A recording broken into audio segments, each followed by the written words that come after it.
When starting music practice, whether on an instrument or with the voice, one of the first most common exercises is playing or singing scales. But what are scales really? A scale is a defined collection of notes that fills in the space between any given note and the next note with the same letter or name. We call this space the octave.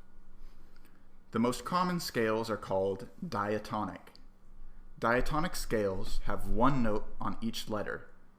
Scales can start on any letter, but by definition will follow a pattern of whole steps and half steps that span the octave in 7 total steps, using 5 whole and 2 half steps.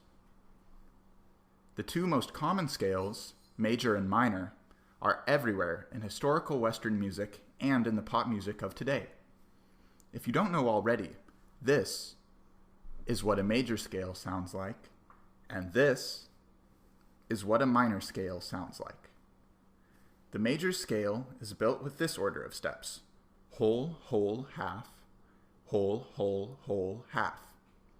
When written out on the staff, you can see that each line and space between this low C and this higher C has a note. The minor scale is constructed with whole, half, whole, whole, half, whole, whole. If we start on A, this scale also fills the lines and spaces with no sharps or flats. But if we instead look at the C minor scale, it's easier to see the difference between major and minor scales. In music theory, it is very common to describe the scales with how the specific scale degrees, or numeric labels based on the order of notes, differ when compared to the major scale. As we can see here, the minor scale is the major scale with a flattened 3rd, 6th, and 7th scale degrees. While you likely won't hear a full scale in order within a song, scales are used to determine which notes will be played and sung in melodies and chords. If a song is in the key of C major, for instance, then the majority of notes present will be from the C major scale. Melodies are usually written with a combination of steps and jumps between scale degrees to generate interest. For example, take the melody of Mary Had a Little Lamb. It has steps here and leaps here.